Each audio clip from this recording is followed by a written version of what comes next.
야, 너희들 은퇴도 했는데 먹고 살기 힘들지 않냐? 야, 말도 마라 환장하겠다. 뭐? 이력서 넣으면 늙었다고 면접도 오지 말래.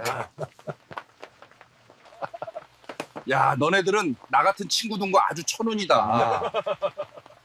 나만 아는 수급자 되는 비법이 있는데 전수해줄게. 안녕하세요.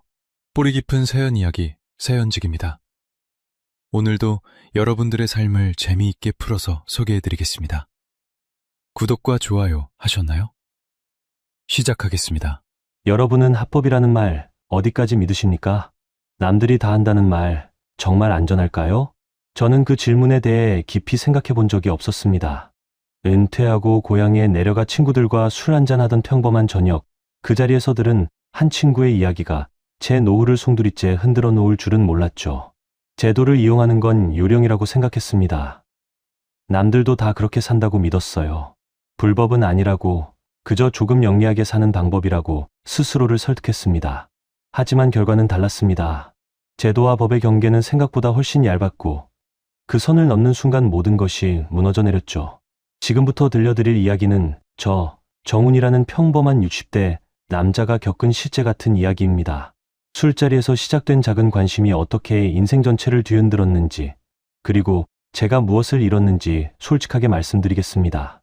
혹시 여러분도 비슷한 생각을 하고 계시다면 이 이야기가 작은 경종이 되었으면 합니다. 저는 35해를 한 회사에서 보냈습니다.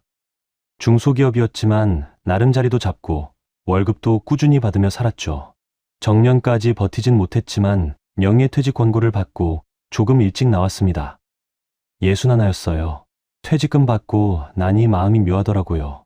한편으론 홀가분했지만 다른 한편으론 텅 빈 것 같았습니다. 아침에 눈 뜨면 출근해야 한다는 강박이 사라지니까 오히려 하루가 길게만 느껴졌어요. 처음 일주일은 좋았습니다. 늦잠도 자고 낮에 산책도 하고 TV도 실컷 봤죠. 그런데 2주일째 되니까 답답해지기 시작했어요. 아내는 여전히 일을 하고 있었거든요. 아내가 출근하고 나면 저 혼자 덩그러니 집에 남았습니다. 친구들한테 연락해볼까 했는데 서울 친구들은 다들 아직 일하고 있었습니다. 만나자고 하면 주말에나 가능하다고 했어요. 주말까지 기다리는 것도 지루했습니다.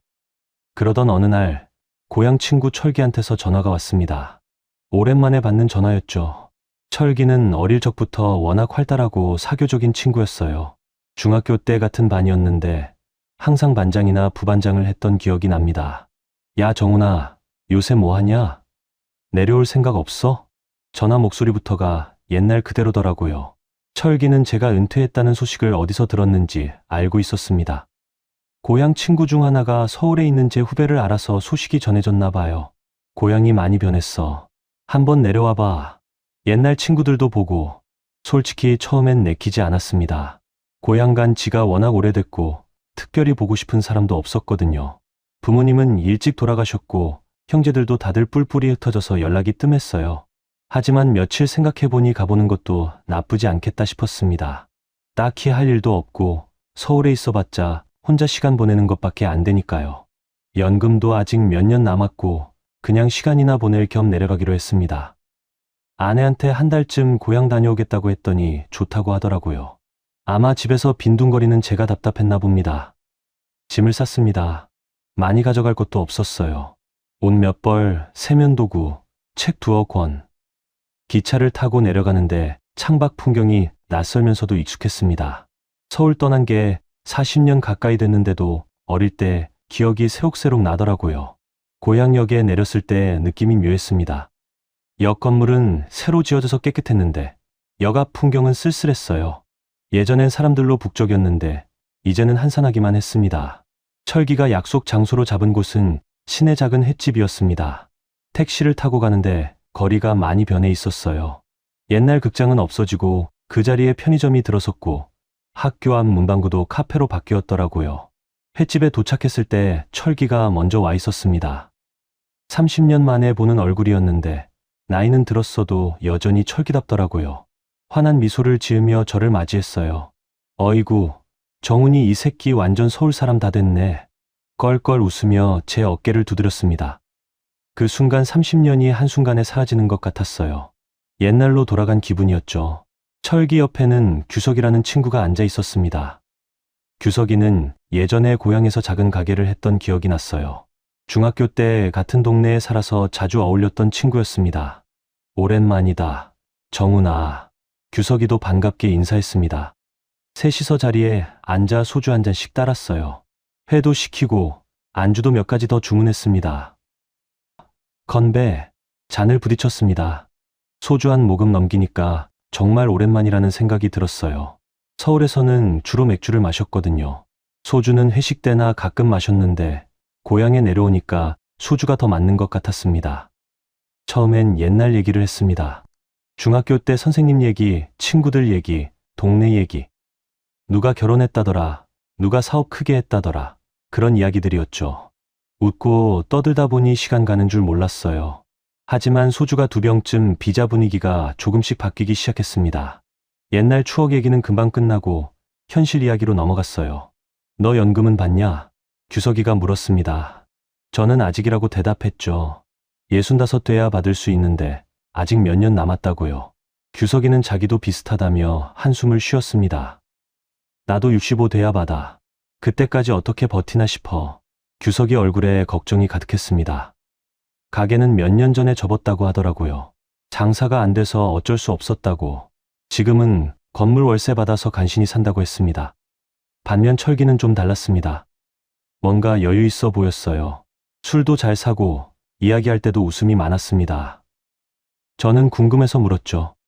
철기야, 너는 뭐 하고 사냐? 요새도 이래? 철기가 잠깐 웃더니 여유롭게 말했습니다. 나는 그냥 편하게 살지. 일은 안 해. 그 말투에서 뭔가 감춰진 게 있다는 느낌을 받았습니다. 일 안 하고 어떻게 사냐는 궁금증이 들었지만 더 캐묻진 않았어요. 첫날부터 너무 사적인 질문하는 것 같아서요. 규석이도 눈치챘는지 그냥 넘어갔습니다. 대신 다른 친구들 근황을 물었고 철기가 아는 대로 얘기해줬어요. 그날은 그렇게 술 몇 잔 마시고 헤어졌습니다. 집에 돌아오는 길에 머릿속이 복잡했어요. 30년 만에 만난 친구들인데 옛날처럼 편하지만은 않더라고요. 다들 나이 들어서 그런지 사는 얘기만 하게 되고 그게 좀 씁쓸했습니다. 고향에 방을 하나 얻었습니다.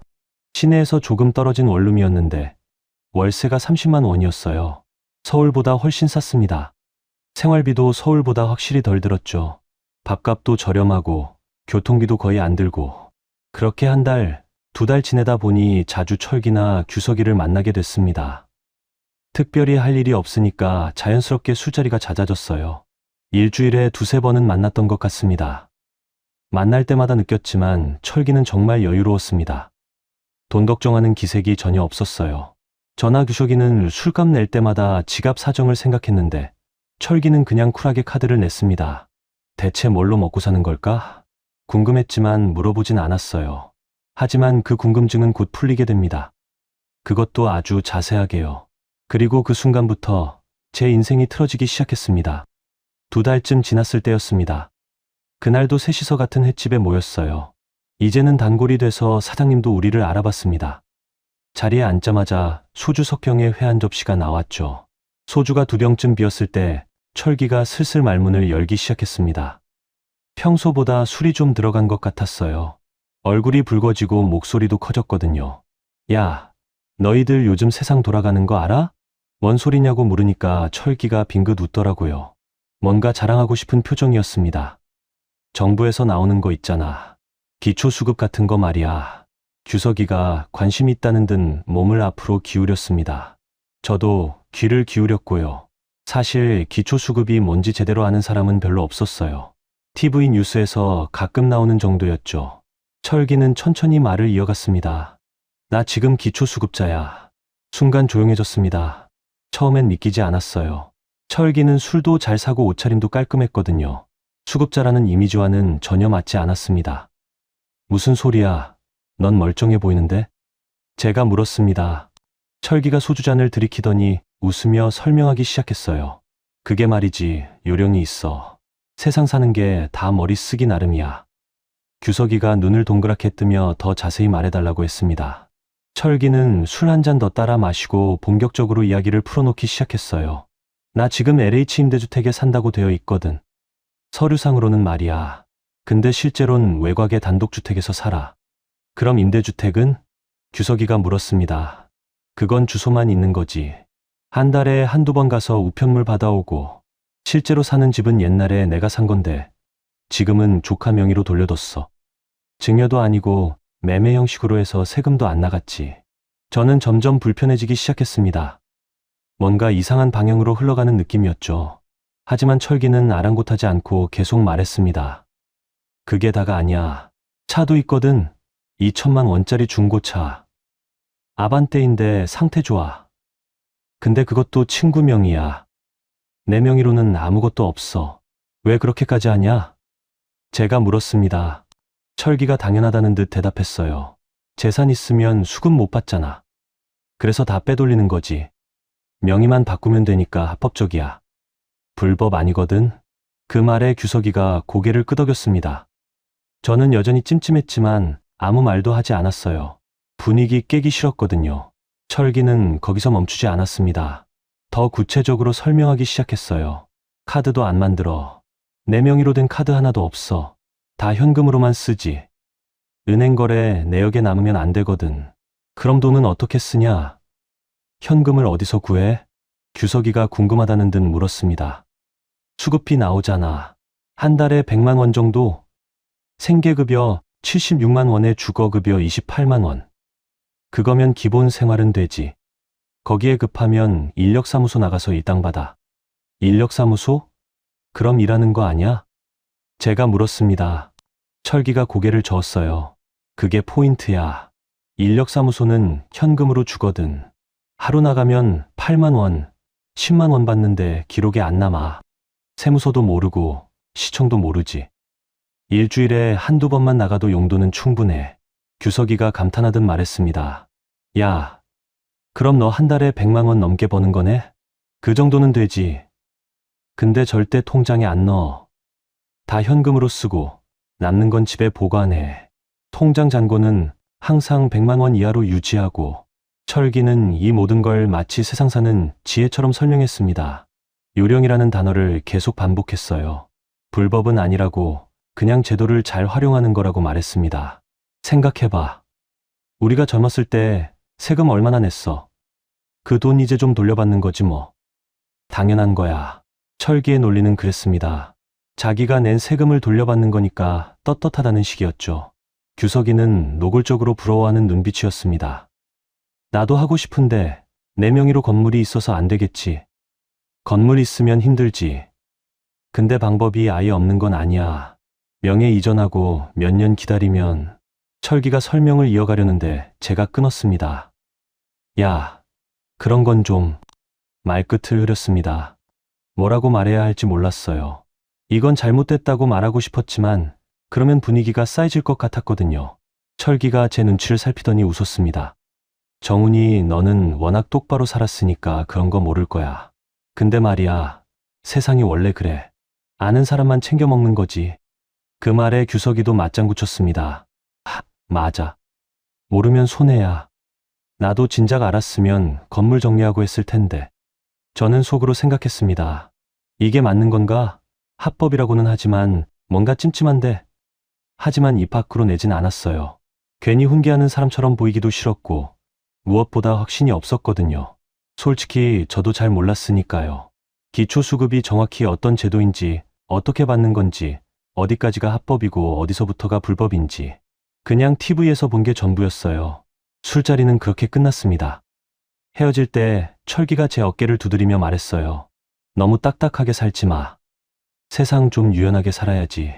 집에 돌아오는 길에 머릿속이 복잡했습니다. 철기의 이야기가 계속 맴돌았어요. 한편으론 비판적인 생각이 들었지만 다른 한편으론 묘한 부러움도 느껴졌습니다. 한 달에 100만 원이면 생활비로 쓸만하겠다는 생각이 들었거든요. 인력사무소까지 나가면 100만 원 넘게 버니까 나쁘지 않죠. 그것도 평생요. 아니야, 나는 그렇게 안 해. 떳떳하게 살아야지. 그렇게 스스로를 다독이며 잠자리에 들었습니다. 하지만 그때는 몰랐습니다. 그 이야기가 제 머릿속에 씨앗처럼 박혀서 조만간 싹을 틔울 줄은요. 그리고 그 싹이 자라서 결국 제 인생을 송두리째 뒤흔들 줄은 꿈에도 몰랐습니다. 고향에 내려온 지 석 달째 되던 어느 날 허리에 이상이 생겼습니다. 아침에 일어났는데 움직일 수가 없더라고요.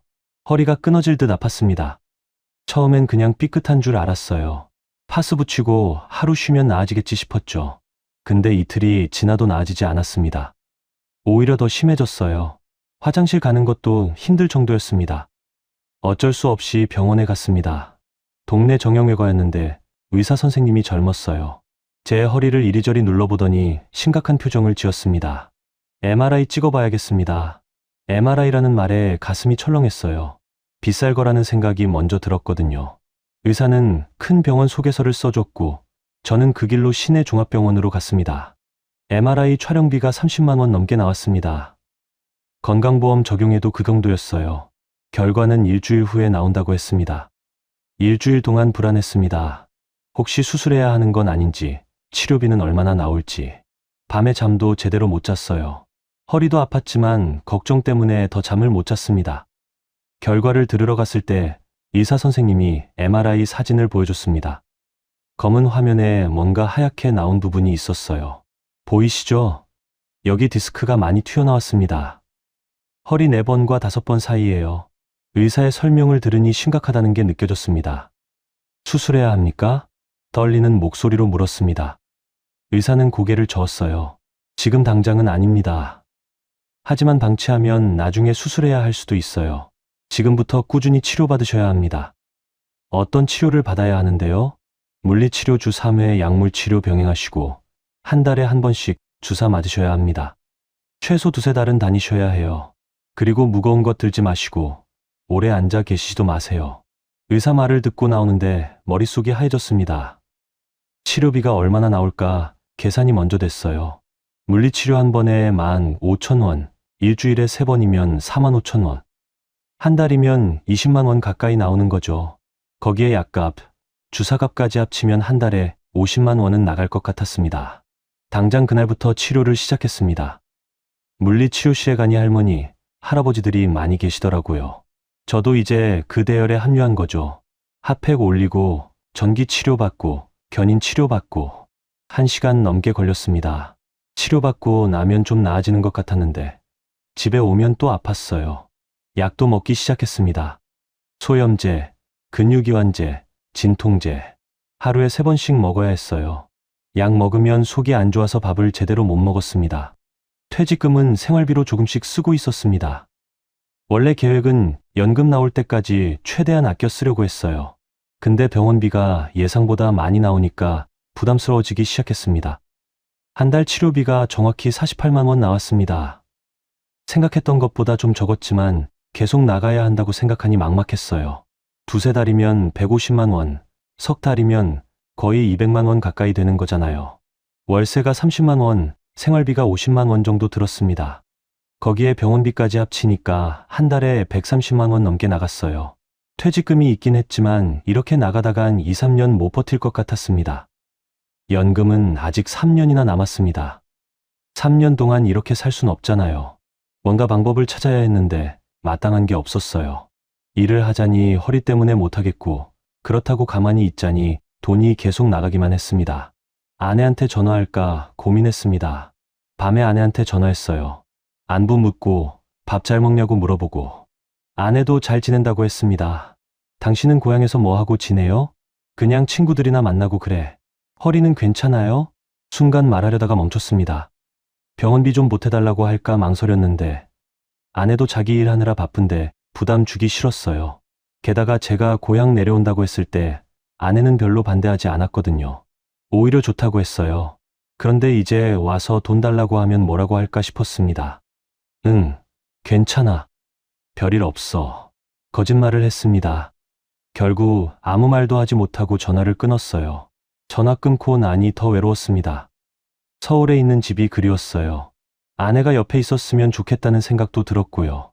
근데 이미 내려온 김에 당장 올라갈 수도 없었습니다. 그날 밤 잠이 안 왔습니다. 허리도 아팠지만 마음이 더 아팠어요. 천장을 보며 생각했습니다. 예순 넘어서 이렇게 돈 걱정하며 살아야 하나. 젊었을 때 그렇게 열심히 일했는데 왜 이 모양인가. 35해 동안 성실하게 일했습니다. 월급 받으면 저축하고 보험도 들고 애들 교육비도 대고 그렇게 살았는데 막상 은퇴하고 난이 남은 게 별로 없더라고요. 퇴직금도 생각보다 적었어요. 명예퇴직이라 좀 더 받긴 했지만 서울 아파트 전세금 빼고 난이 남은 게 얼마 안 됐습니다. 그걸로 3년을 버티려니 빠듯했죠. 그때 문득 철기가 떠올랐습니다. 한 달에 100만 원씩 받는다던 그 이야기가요. 병원비만 나와도 숨통이 트일 텐데 그런 생각이 들었습니다. 아니야, 그건 아니지. 고개를 저었습니다. 나는 그렇게까지 하긴 싫어. 그건 좀 아닌 것 같아. 설령 합법이라고 해도 떳떳하지 못한 일이잖아. 하지만 며칠 지나고 일주일 지나니까 생각이 조금씩 바뀌기 시작했습니다.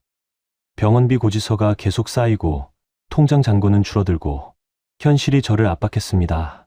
물리치료 받으러 병원 갈 때마다 마음이 무거웠어요. 접수하고 수납하고 카드 긁을 때마다 한숨이 나왔습니다. 이 돈이 계속 나간다는 게 부담스러웠거든요. 철기는 멀쩡히 잘 살고 있잖아요. 벌써 몇 년째 그렇게 산다고 했거든요. 잡힌 적도 없고 문제된 적도 없다고 했습니다. 그럼 나도 괜찮은 거 아닌가? 그런 생각이 스멀스멀 올라왔어요. 저는 제 자신에게 물었습니다. 정말 나쁜 짓인가? 철기 말대로 세금 낸 걸 돌려받는 거라면 그게 그렇게 나쁜 건가? 35년 동안 세금 얼마나 냈는지 생각해봤습니다. 소득세, 주민세, 건강보험료, 국민연금. 월급의 3분의 1은 각종 세금으로 나갔어요. 그렇게 낸 세금이 수천만 원은 될 겁니다. 그 돈을 조금 돌려받는 게 뭐가 문제인가? 게다가 지금 정말 힘든 상황이잖아요. 병도 아픈데 돈도 없는데 국가에서 주는 거 받는 게 뭐가 문제인가? 합리화가 시작됐습니다. 저는 그걸 몰랐어요.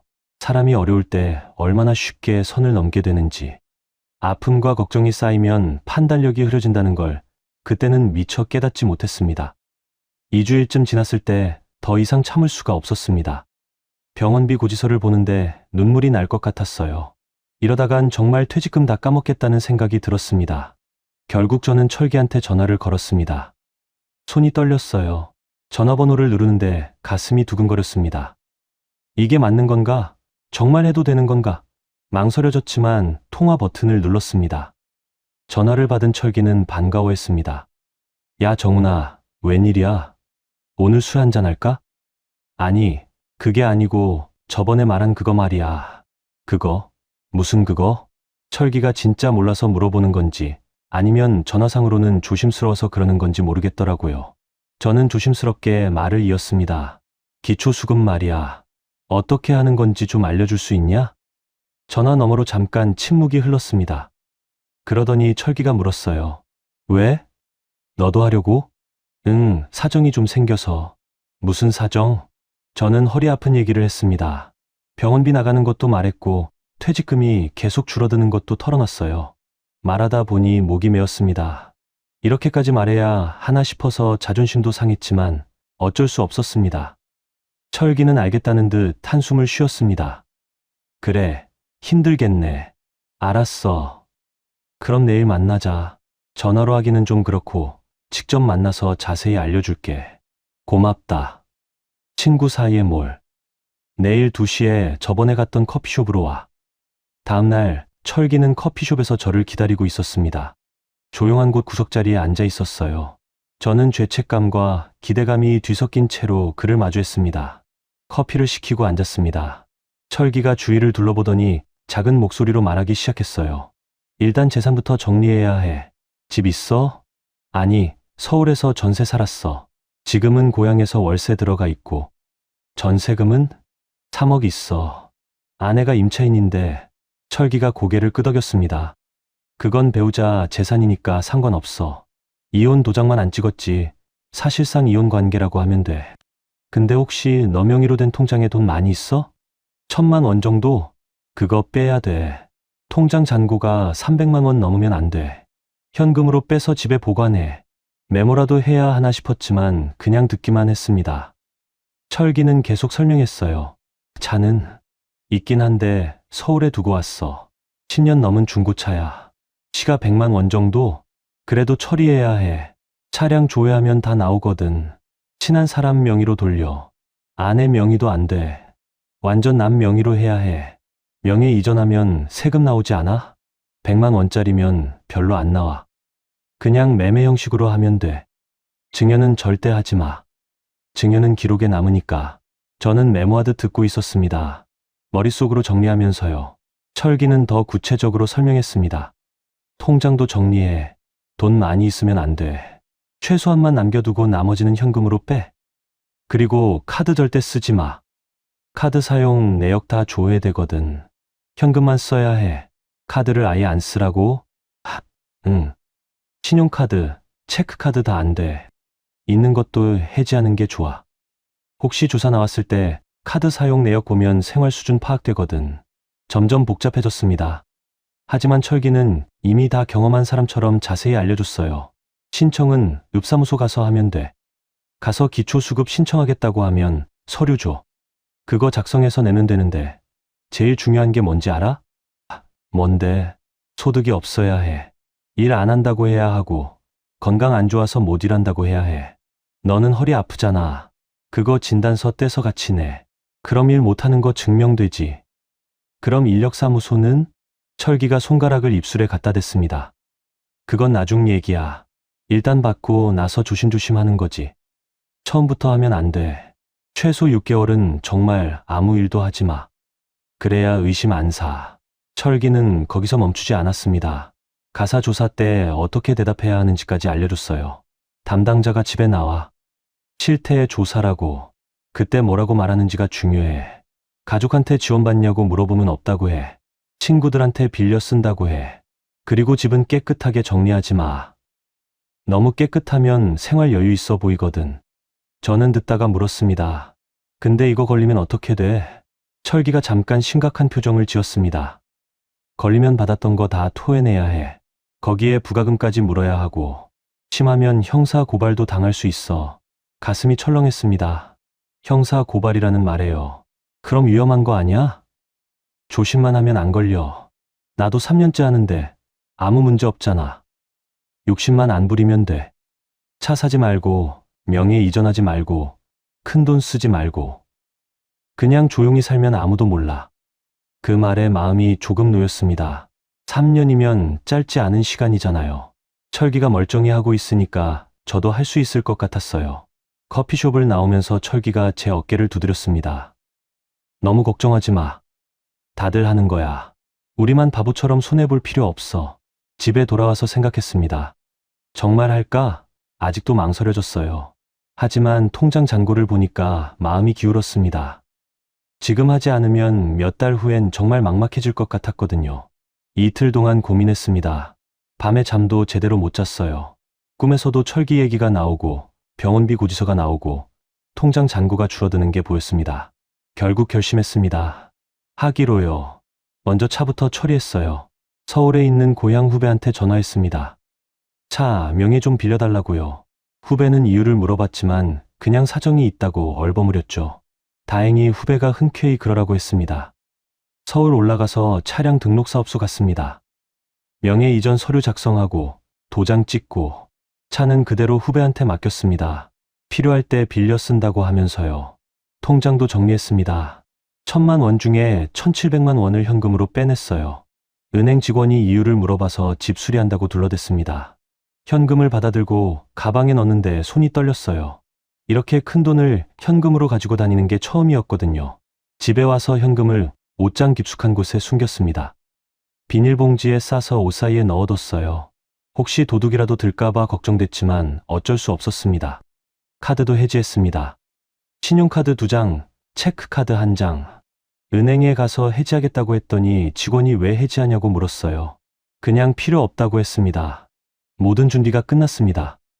이제 읍사무소에 가서 신청만 하면 됐어요. 그날 밤 거울을 봤습니다. 거울 속 제 얼굴이 낯설었어요. 이게 정말 나인가? 이렇게까지 해야 하나? 하지만 이미 늦었습니다. 차도 명예 이전했고 돈도 뺐고 카드도 해지했어요. 이제 돌아갈 수 없었습니다. 다음 날 아침 읍사무소에 갔습니다. 기초수급 신청서를 받아들고 작성했어요. 손이 떨렸습니다. 이름, 주민등록번호, 주소, 가족 관계, 재산 상황, 소득 현황. 하나하나 적어 내려가는데 죄책감이 밀려왔습니다. 거짓말을 쓰고 있다는 느낌이 들었어요. 재산 없다고 쓰고, 소득 없다고 쓰고, 도와줄 가족 없다고 썼습니다. 완전히 거짓말은 아니었습니다. 정말 소득은 없었으니까요. 도와줄 가족도 없었고요. 하지만 전부를 말한 건 아니었죠. 현금이 있다는 것, 차가 제 것이라는 것, 아내와 애의 관계 그런 건 숨겼습니다. 서류를 내는 순간 이제 돌아올 수 없다는 느낌이 들었습니다. 담당 공무원이 친절하게 설명해 줬습니다. 신청 접수됐고요. 일주일 후에 조사 나갑니다. 집 방문해서 실태 조사할 거예요. 네, 알겠습니다. 혹시 소득 생기시면 바로 신고하셔야 해요. 안 그러면 나중에 문제될 수 있어요. 네. 읍사무소를 나오는데 다리에 힘이 없었습니다. 정말 이래도 되는 건가?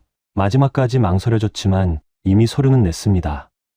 일주일 후 조사관이 집에 왔습니다. 중년 여자분이었는데 표정이 무뚝뚝했어요.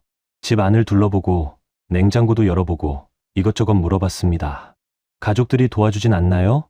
아내가 있기는 한데 따로 산 지 오래예요. 이혼 도장만 안 찍었지 남이나 마찬가지입니다. 자식들 결혼 다 시키면 그때 이혼하려고요. 그리고 자식들도 각자 어려워서요. 어디 아프신 데는 없으세요? 허리가 많이 아파서 일을 못합니다. 진단서를 보여줬습니다. 조사관이 진단서를 보더니 고개를 끄덕였어요. 그럼 당분간은 일하시기 어렵겠네요. 네, 물리치료 받으러 다니는데도 힘듭니다. 조사관은 몇 가지 더 물어보고 갔습니다. 형식적인 질문들이었어요. 저는 철기가 알려준 대로 대답했습니다. 한 달이 지났습니다. 읍사무소에서 연락이 왔어요. 승인 났다고요. 축하드립니다. 기초생활수급자로 선정되셨습니다. 축하라는 말이 귀에 걸렸습니다. 이게 축하받을 일인가? 하지만 담당자는 밝은 목소리로 설명했어요. 다음 달부터 생계급여 76만 원, 주거급여 28만 원 나갑니다. 의료급여도 돼서 병원비 부담 줄어들 거예요. 전화를 끊고 멍하니 앉아 있었습니다. 됐다. 승인이 났다. 그런데 왜 이렇게 마음이 무거운 걸까요? 기쁨보다는 찝찝함이 더 컸습니다. 안도감과 동시에 죄책감도 밀려왔어요. 정말 이래도 되는 건가? 하지만 이미 늦었습니다. 한 달 후 첫 수급비가 들어왔습니다. 104만 원. 통장에 찍힌 그 숫자를 보는데 복잡한 감정이 들었어요. 저는 그 돈으로 병원에 갔습니다. 그동안 미뤘던 치료를 받았어요. 병원비가 거의 안 나왔습니다. 놀라웠어요. 물리치료, 무료, 약값도 거의 무료. 돈 걱정 없이 치료받으니까 마음이 한결 가벼웠습니다. 그래, 이게 맞는 거야. 아픈 사람이 치료받는 건 당연한 거잖아. 스스로를 위로했습니다. 하지만 밤에 잠들기 전에는 불안했어요. 혹시 걸리는 거 아냐? 조사 나오는 거 아냐? 그런 생각이 들었습니다. 철기한테 전화했습니다. 철기야, 나 됐어. 승인 났어. 그래? 축하한다. 이제 편하게 살아. 근데 좀 불안해. 걱정하지 마. 나도 처음엔 그랬어. 시간 지나면 익숙해져. 그냥 조용히 살면 아무 문제 없어. 전화를 끊고 다시 생각했습니다. 그래, 철기 말이 맞아. 조용히만 살면 돼. 욕심 안 부리고 눈에 띄지 않게 살면 괜찮을 거야. 그렇게 저는 선을 넘었습니다. 그리고 그게 얼마나 큰 실수였는지 나중에야 깨달았습니다. 수급비를 받기 시작한 지 석 달이 지났습니다. 처음 한 달은 정말 불안했어요. 매일 아침 일어나면 혹시 전화 오는 거 아닌가, 조사 나오는 거 아닌가 걱정했습니다. 읍사무소 전화번호가 뜨기만 해도 심장이 쿵 내려앉았어요. 하지만 시간이 지나니까 점점 익숙해지더라고요. 한 달, 두 달, 석 달. 아무 일도 일어나지 않았습니다. 매달 100만 원이 통장에 들어왔고 저는 그 돈으로 생활했어요. 병원 치료도 순조로웠습니다. 의료급여 덕분에 병원비 걱정 없이 물리치료를 받을 수 있었어요. 일주일에 3번씩 꾸준히 다니니까 허리가 많이 좋아졌습니다. 이제는 걷는 것도 괜찮아지고 가벼운 활동도 할 수 있게 됐어요. 치료를 시작한 지 넉 달째 되던 날 의사 선생님이 말했습니다. 많이 좋아지셨네요. 이 정도면 일상생활은 문제없을 것 같아요. 정말요? 그럼 일도 할 수 있을까요? 무거운 건 들면 안 되지만 가벼운 일은 괜찮을 것 같습니다. 그 말을 듣고 기뻤습니다. 동시에 복잡한 감정도 들었어요. 일을 할 수 있다는 건 좋은 일이지만 그럼 수업비는 어떻게 되는 건가? 그런 생각이 들었거든요. 철기를 만날 때마다 고맙다는 말을 했습니다. 철기는 웃으며 괜찮다고 했어요. 우리는 가끔 술자리를 가졌고 그럴 때마다 이런저런 얘기를 나눴습니다. 어때? 편하지? 철기가 물었습니다. 응, 생각보다 괜찮네. 병원비 걱정 없으니까 마음이 편해. 그러게, 나도 처음엔 불안했는데 이제는 그냥 당연한 것처럼 느껴져. 세금 낸 거 돌려받는 거라고 생각하면 돼. 규석이도 가끔 우리 술자리에 끼었습니다. 규석이는 여전히 부러워하는 눈빛이었어요. 자기도 하고 싶다는 말을 종종 했습니다. 부럽다 진짜. 너희는 걱정 없이 사네. 규석이 말에 철기가 대답했습니다. 너도 건물 정리하면 되잖아. 그게 쉬운 줄 아냐? 건물 팔면 세금만 몇 천만 원이야. 차라리 그냥 월세 받는 게 나아. 규석이는 건물 월세로 한 달에 150만 원 정도 받는다고 했어요. 그런데 세금도 많이 나가고 관리비도 들고 이것저것 빼면 남는 게 별로 없다고 했습니다. 그래도 저희보다는 나은 것 같았는데 본인은 불만스러워 보였어요. 5달째 되던 어느 날 저는 처음으로 인력사무소에 나갔습니다. 허리가 많이 나아졌고 철기 말대로 용돈이라도 좀 벌어야겠다 싶었거든요. 인력사무소는 시내에서 좀 떨어진 곳에 있었습니다. 아침 6시에 가니까 벌써 사람들이 모여 있더라고요. 대부분 나이 지긋한 분들이었어요. 새로 오셨어요? 사무소 사장이 물었습니다. 네, 일 좀 하려고요. 할 수 있겠어요? 힘들어요.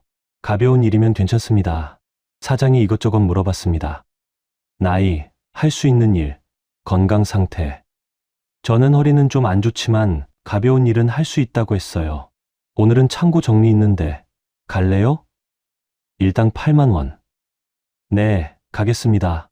트럭을 타고 작업장에 갔습니다. 창고에서 물건 옮기는 일이었어요. 무겁지 않은 것들이었지만 하루 종일 하니까 힘들더라고요. 허리도 좀 아팠고요. 하지만 참았습니다. 돈 벌려면 이 정도는 해야죠. 저녁에 작업이 끝나고 사장이 현금을 줬습니다. 8만 원. 10,000원짜리 8장이었어요. 현금을 받아들고 기분이 묘했습니다. 오랜만에 일해서 번 돈이었거든요. 은퇴하고 처음으로 번 돈이었죠. 뿌듯하기도 했지만 찜찜하기도 했어요. 집에 와서 현금을 옷장에 넣었습니다. 통장에는 절대 넣으면 안 된다는 철기 말이 기억났거든요. 기록에 남으면 안 되니까요. 그 후로 일주일에 한두 번씩 인력사무소에 나갔습니다. 항상 현금으로 받았고 통장에는 넣지 않았어요. 한 달에 100만 원 정도 벌었습니다. 수급비 100만 원에 일당 100만 원. 한 달에 200만 원이었어요. 생활비 빼고도 돈이 남았습니다. 옷장에 현금이 쌓이기 시작했어요. 6달이 지나자 완전히 방심했습니다. 조사도 없고 연락도 없고 그냥 매달 돈만 들어왔어요. 이제는 이게 제 권리처럼 느껴졌습니다. 세금 낸 거 돌려받는 거니까 당연한 거라고 생각했어요. 철기는 제가 인력사무소 나간다는 걸 알고 있었습니다. 오히려 격려해줬어요. 그래, 그렇게 하는 거야. 욕심만 안 부리면 괜찮아. 차 사지 말고, 큰 돈 쓰지 말고, 조용히 살면 돼. 응, 알아. 나도 조심하고 있어. 근데 통장에 돈 많이 쌓이면 안 돼. 300만 원 넘으면 빼놔. 혹시 모르니까 철기의 충고를 따랐습니다. 통장 잔고는 항상 200만 원 이하로 유지했어요. 넘으면 현금으로 빼서 집에 보관했습니다. 7달째 되던 어느 날 규석이한테서 전화가 왔습니다. 정훈아, 너 요새 잘 지내냐? 응, 잘 지내지. 너는? 나도 뭐 그냥 그렇게 살지. 규석이 목소리가 좀 이상했어요. 뭔가 불만스러운 느낌이었습니다. 무슨 일 있어? 아니, 별일 없어. 그냥 요새 심심해서. 전화를 끊고 나서 이상하다는 생각이 들었습니다. 규석이가 평소답지 않게 말이 없었거든요. 하지만 별 생각 없이 넘어갔어요. 8개월째 되던 날, 저는 처음으로 큰 돈을 썼습니다. 아내 생일이 다가와서 선물을 사려고 서울에 올라갔어요. 백화점에서 옷을 샀습니다. 50만 원짜리였죠. 현금으로 계산했습니다. 카드는 쓰면 안 되니까요. 점원이 현금으로 이렇게 큰 돈을 내는 걸 신기하게 봤지만 아무 말 안 했어요. 아내는 선물을 받고 좋아했습니다. 어머, 이거 비싼 거잖아. 무슨 돈으로 샀어요? 그냥 저축해둔 거 있어서 거짓말을 했습니다. 아내한테도 수급받는다는 말은 하지 못했거든요. 부끄러웠어요. 서울 집에서 하룻밤 자고 다음날 고향으로 내려왔습니다. 기차를 타고 가는데 마음이 편했어요. 이제는 생활이 안정됐다는 느낌이 들었습니다. 돈 걱정도 없고 건강도 괜찮아지고 규칙적으로 일도 하고 이대로 몇 년 지나면 연금도 받을 수 있고 그때부터는 정말 편하게 살 수 있겠다 싶었죠. 하지만 그건 착각이었습니다. 가장 위험한 순간은 바로 마음이 편해진 그 순간이었어요. 제가 놓친 게 하나 있었습니다. 규석이었죠. 규석이는 저희를 볼 때마다 부러워했습니다. 건물이 있어서 수급을 못 받는 게 억울하다고 했어요. 월세 받는 것보다 수급비 받는 게 더 편해 보인다고 했습니다. 그 부러움이 언젠가는 다른 감정으로 변할 거라는 걸 저는 전혀 예상하지 못했습니다. 8개월하고 2주일째 되던 날이었습니다. 평범한 오후였어요. 저는 집에서 TV를 보고 있었습니다. 그때 휴대폰이 울렸습니다. 모르는 번호였지만 받았어요. 그리고 그 전화 한 통화가 제 인생을 다시 한번 뒤집어 놓았습니다. 여보세요. 정훈 씨 맞으십니까? 낯선 목소리였습니다. 여자 목소리였는데 딱딱하고 사무적이었어요. 네, 맞는데요. 시청 사회복지과입니다. 잠깐 통화 가능하십니까? 그 순간 심장이 멎는 것 같았습니다. 시청이라고요? 왜요? 머릿속이 하얘졌어요. 네, 가능합니다. 손이 떨렸습니다. 휴대폰을 잡은 손에 땀이 났어요.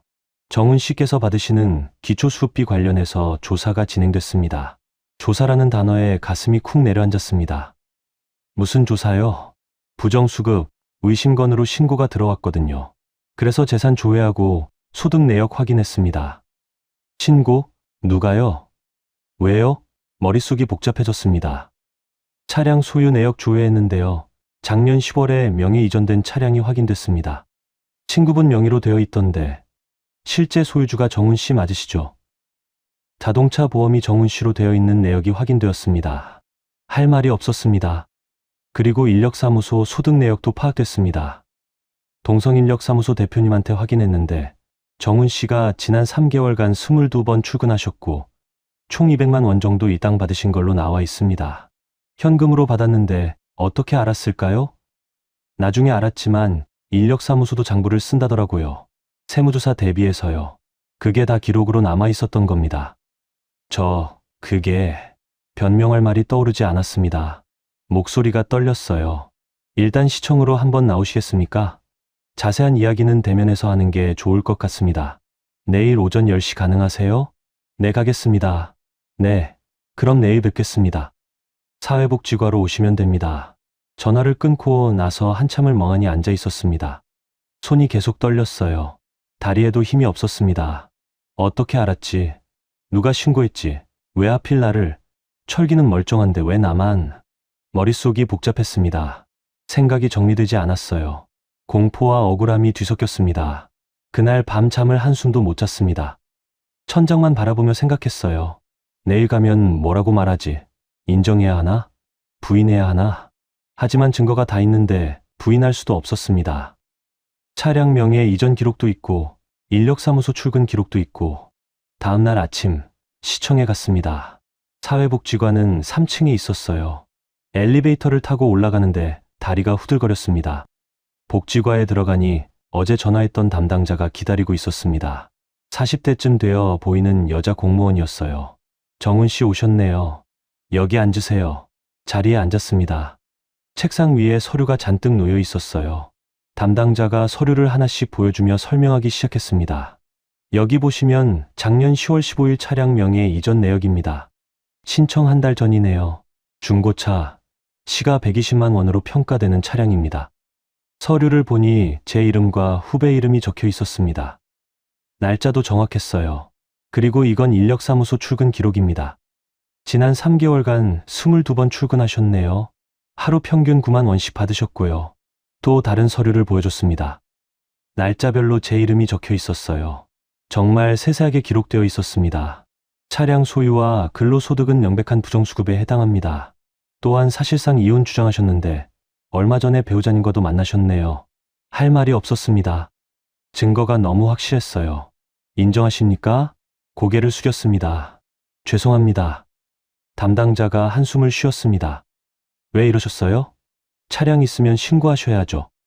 일하시면 소득 신고하셔야 하고요. 정말 죄송합니다. 제가 잘못 생각했습니다. 지금까지 받으신 수급비 전액 환수 조치됩니다. 8개월간 총 1,480만 원이네요. 의료비 포함입니다. 1,480만 원. 네, 눈앞이 캄캄했습니다. 그 돈을 어디서 구하죠? 한 번에 못 내시면 분할 납부 가능합니다. 머리가 지끈거렸습니다. 형사 고발은 안 하십니까? 떨리는 목소리로 물었습니다. 담당자가 서류를 보더니 말했습니다. 일단은 환수로 마무리됩니다. 금액이 크지 않고 초범이시니까요. 하지만 납부 안 하시면 압류 들어가고 그래도 안 되면 고발 조치될 수 있습니다. 알겠습니다. 이번 달 말까지 납부 계획서 제출하셔야 합니다. 언제부터 얼마씩 낼 건지 구체적으로 적어서 내세요. 고개만 끄덕였습니다.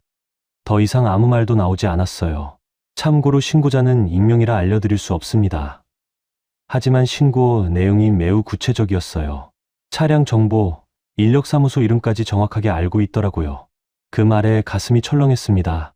정확하게 알고 있다고요? 그럼 아는 사람이라는 얘기잖아요. 혹시 신고 날짜는 언제인가요? 한 달 전입니다. 정확히는 11월 15일이네요. 한 달 전. 그때가 언제였지? 생각해봤습니다.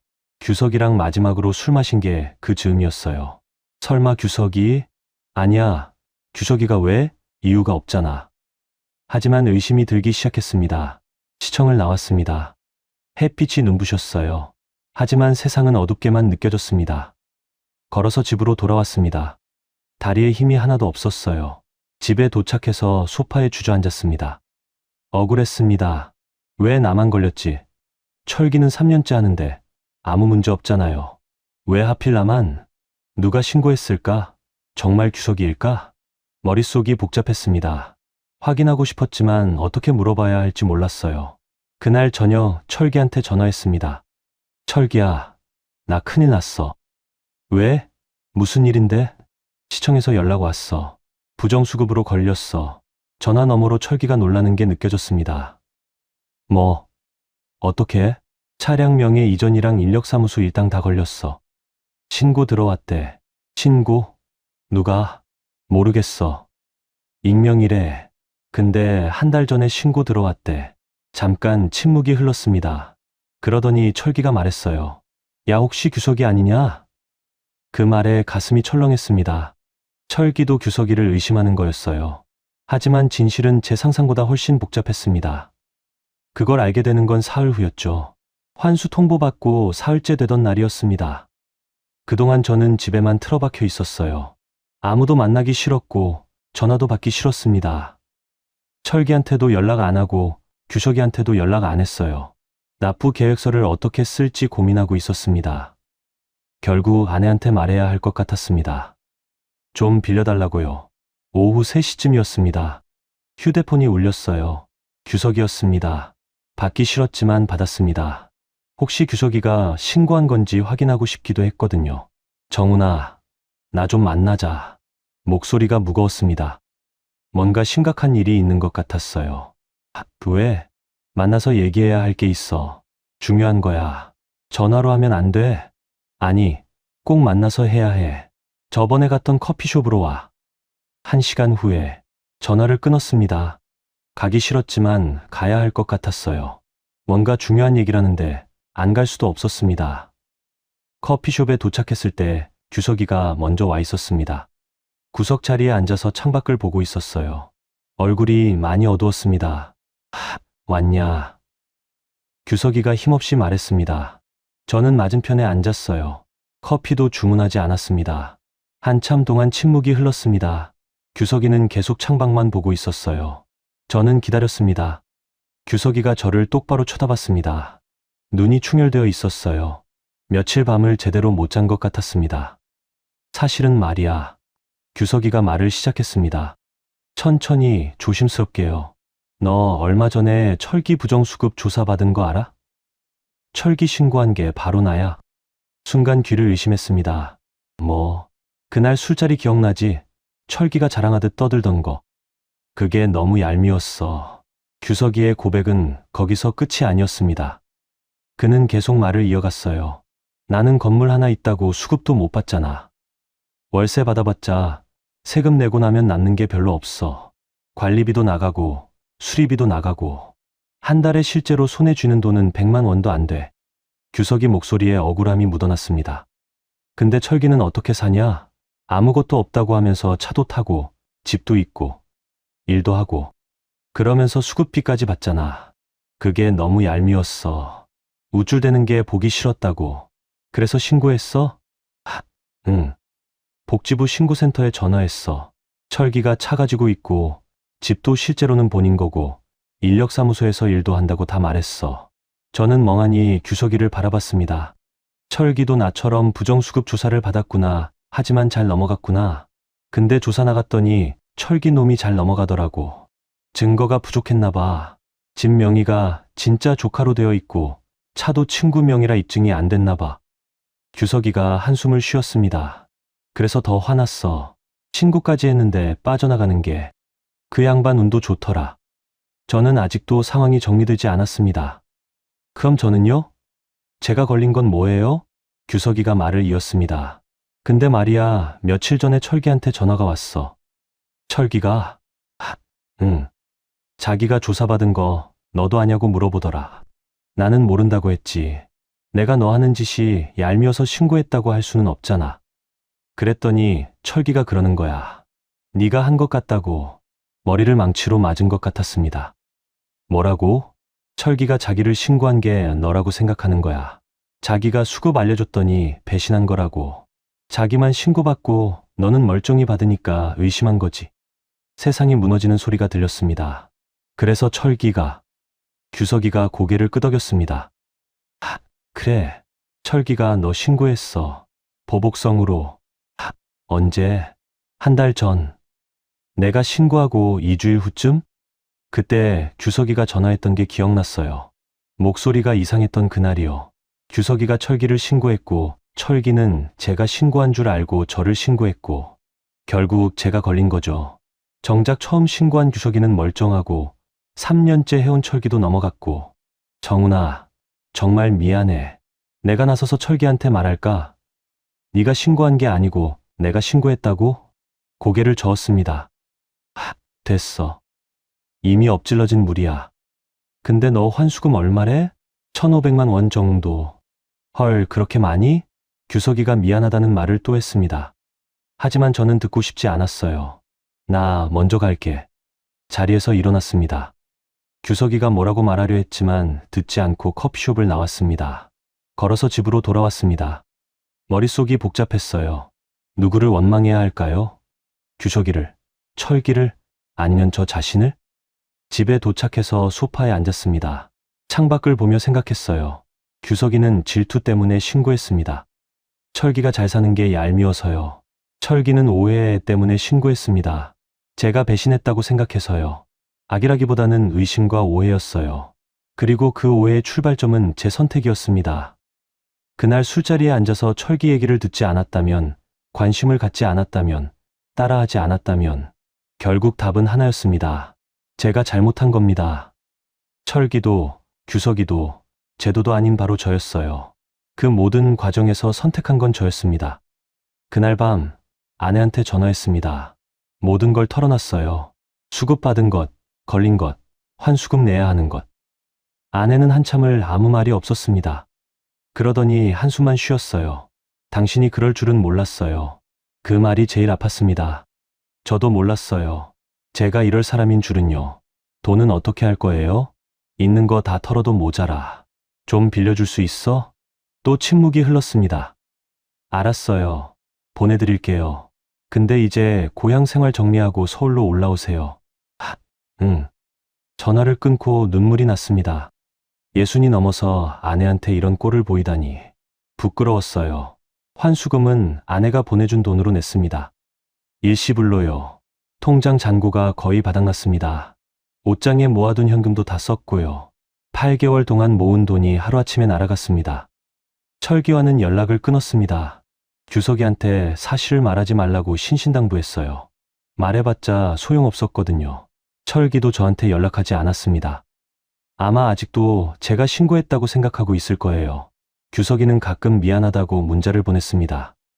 만나서 밥이라도 사겠다고 했어요. 하지만 만나지 않았습니다. 보기 싫었거든요. 고향 생활을 정리했습니다. 월세방을 빼고 짐을 쌌어요. 별로 가져갈 게 없었습니다. 옷 몇 벌이 전부였죠. 서울로 올라가는 기차를 탔습니다. 내려올 때와 똑같은 기차였어요. 하지만 기분은 전혀 달랐습니다. 내려올 때는 기대감이 있었는데 올라갈 때는 부끄러운 뿐이었어요. 서울집에 도착했습니다. 아내가 문을 열어줬어요. 아무 말 없이 안으로 들어갔습니다. 고생했어요. 아내가 짧게 말했습니다. 위로인지 빈정거림인지 모르겠더라고요. 아마 둘 다였을 거예요. 며칠 동안 집에만 있었습니다. 나가기 싫었어요. 사람들 얼굴 보기 싫었고 세상이 두려웠습니다. 하지만 가만히 있을 수만은 없었어요. 돈을 벌어야 했거든요.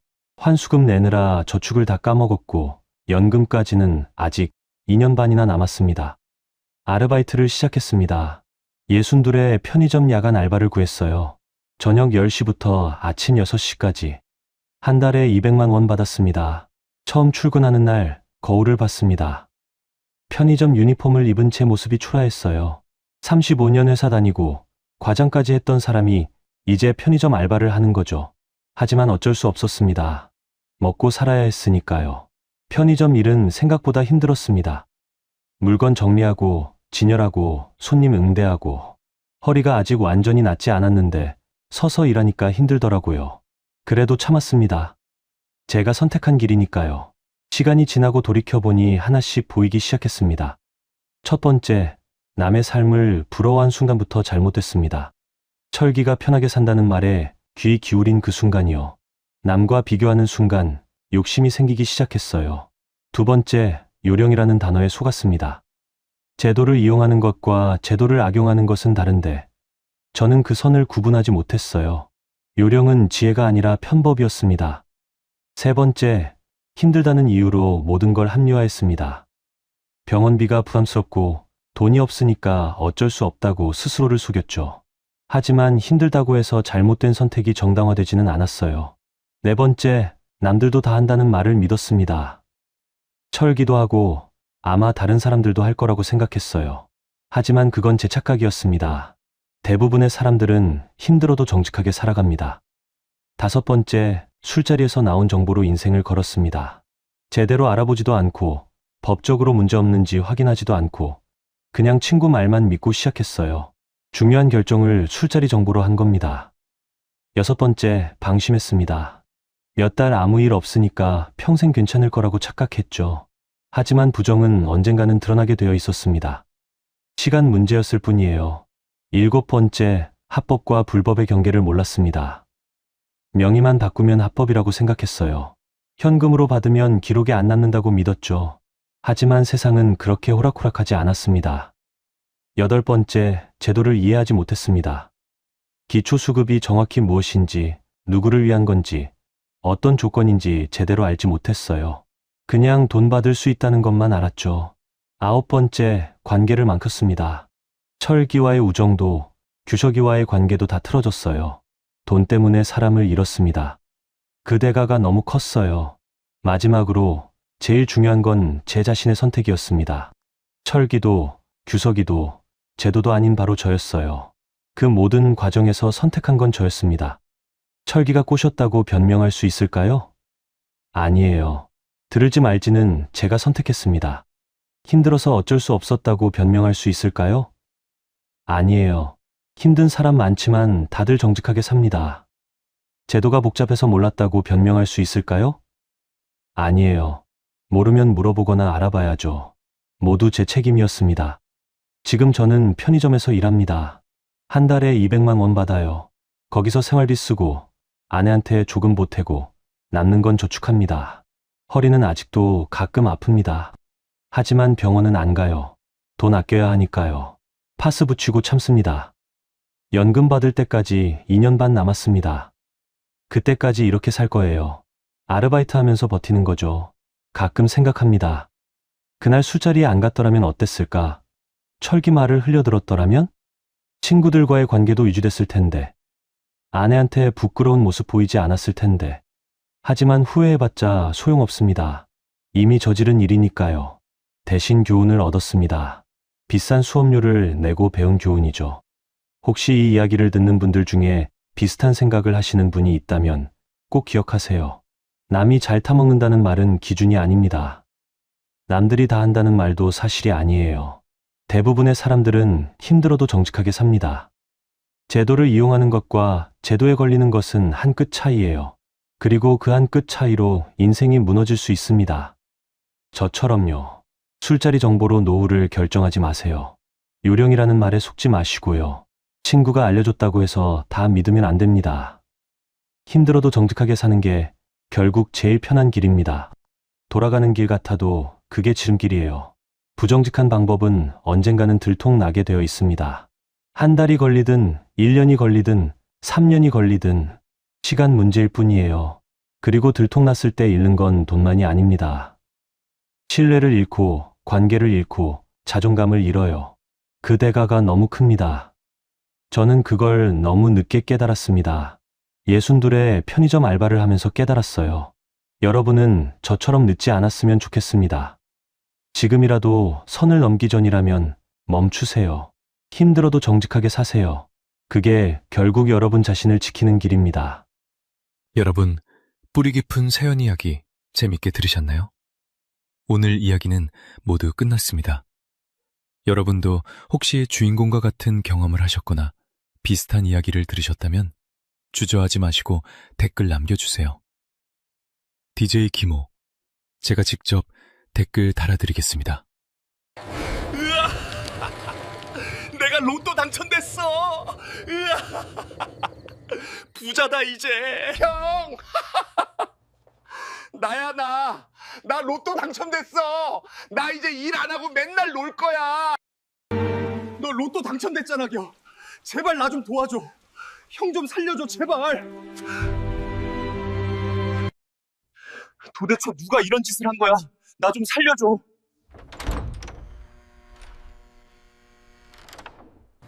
내가 도와달라고 했을 때 도와줬으면 아무 일도 없었잖아. 안녕하세요. 뿌리 깊은 세연 이야기 세연직입니다. 오늘도 여러분들의 삶을 재미있게 풀어서 소개해드리겠습니다. 구독과 좋아요 하셨나요? 시작하겠습니다. 가족이라는 이름이 때론 가장 무거운 족쇄가 될 수 있다는 걸 여러분은 알고 계신가요? 형제라는 이유로, 피를 나눴다는 이유로 우리는 때때로 자신을 지우고 살아갑니다. 누군가의 그늘이 되고 누군가의 뒷전이 되죠. 그리고 그게 당연하다고 믿으며 살아가는 사람들이 있습니다. 하지만 만약 그 가족이, 그 형제가 여러분의 인생에서 가장 큰 행운마저 빼앗으려 한다면 어떻게 하시겠습니까? 오늘 들려드릴 이야기는 한 남자의 이야기입니다. 평생 형의 그늘에서 살아온 남자. 단 한 번의 행운이 찾아왔을 때 그는 가장 먼저 형에게 그 소식을 전했습니다. 가족이니까요. 형제니까요. 그러나 그 선택은 그의 인생에서 가장 끔찍한 악몽의 시작이었습니다. 돈이 사람을 바꾸는 걸까요? 아니면 원래 그 안에 있던 어둠을 드러내는 걸까요? 가족이라는 이름으로 저질러지는 배신은 왜 더 아픈 걸까요? 지금부터 정민수 씨의 이야기를 함께 들어보겠습니다. 이 이야기를 끝까지 듣고 나면 여러분은 가족의 의미를, 그리고 진정한 행복이 무엇인지 다시 한번 생각하게 되실 겁니다. 저는 정민수입니다. 올해 54시죠. 평범한 사람입니다. 아니, 평범하다는 말조차 제게는 과분할지 모르겠어요. 중소기업 현장관리자로 30년을 일했습니다. 출근하고, 일하고, 퇴근하고, 잠드는 삶. 그게 제 인생의 전부였습니다. 돌이켜보면 저는 늘 누군가의 뒤에 서 있었던 것 같아요. 어릴 때부터 그랬습니다. 형 정민호와 저는 3살 터울이었죠. 겨우 3살 차이인데 그 3살이 제 인생 전체를 규정했습니다. 형은 공부를 잘했어요. 초등학교 때부터 반에서 1등이었고 중학교 때는 전교 3등 안에 들었습니다. 고등학교는 당연히 명문고였고 대학은 서울의 이름만 대면 아는 곳이었죠. 부모님은 형 자랑에 입이 마르지 않았습니다. 우리 민호는 말이야. 그 말을 들을 때마다 저는 작아졌어요. 아무 말 없이 고개를 숙이고 밥을 먹었습니다. 부모님이 나쁜 분들은 아니었어요. 다만 자랑할 게 형밖에 없었던 거죠. 저는 공부를 못했습니다. 아니, 못했다기보다는 관심이 없었다고 해야 맞을 겁니다. 책상에 앉아 있으면 답답했어요. 밖에서 뛰어노는 게 좋았고 손으로 뭔가를 만지는 게 더 재미있었습니다. 민수는 손재주는 있는데 말이야. 그게 제게 붙은 수식어였습니다. 손재주는 있는데 그 뒤에 숨은 말은 명확했죠. 머리는 없다는 거였어요. 고등학교를 간신히 졸업하고 저는 공업고등학교 출신답게 공장에 취직했습니다.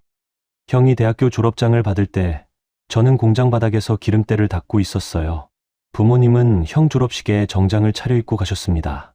제 입사는 말 한마디로 끝났죠. 그래, 취직했구나.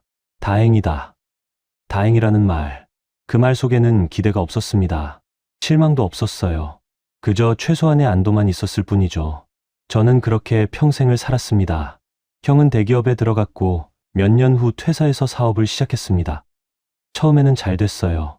형은 똑똑했고 인맥도 좋았으니까요. 부모님은 형이 사준 차를 타고 다니며 친척들에게 자랑했습니다. 우리 큰아들이 말이야, 사업하는데 잘 돼서. 저는 그때도 공장에서 일했습니다. 현장 관리자로 승진했지만 그게 뭐 대단한 건 아니었어요. 그저 오래 다녔으니 올라간 자리였죠. 월급은 꾸준했지만 특별할 건 없었습니다. 결혼도 늦게 했어요. 38에 만난 아내는 착한 사람이었습니다. 화려한 사람도 특별한 사람도 아니었지만 제 옆에 있어줬어요. 그걸로 충분했죠. 아이는 없었습니다. 둘 다 나이가 있었고 노력했지만 되지 않았어요. 병원에 가보자는 말도 나왔지만 결국 포기했습니다. 돈도 돈이지만 마음이 지쳤거든요. 우리 둘이 사는 것도 나쁘지 않아. 아내가 그렇게 말했을 때 저는 고마웠습니다. 위로받은 기분이었죠. 형은 달랐어요. 결혼도 일찍 했고 아들 딸 하나씩 낳았습니다. 부모님은 손주들을 보며 행복해하셨죠. 명절 때마다 형네 집에 모였고 저와 아내는 구석에 앉아 조용히 있었습니다. 민수야, 너도 열심히 살아라. 형이 가끔 그런 말을 했어요. 격려처럼 들렸지만 저는 알았습니다. 그게 격려가 아니라 확인이라는 걸. 너는 나만큼은 못 살 거라는 확인이었죠. 그래도 괜찮았어요.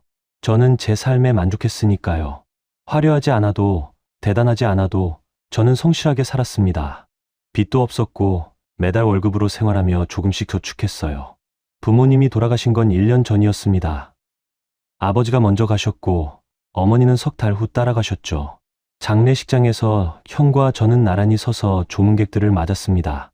형이 상주로서 인사를 했고 저는 그 옆에 서 있었어요. 사람들은 형에게만 위로를 건넸습니다. 저는 투명인간 같았죠. 상속받을 재산은 별로 없었어요. 작은 아파트 하나가 전부였는데 형이 말했습니다. 민수야, 이거 내가 정리할게. 너한테 반 줄 테니까 걱정 마.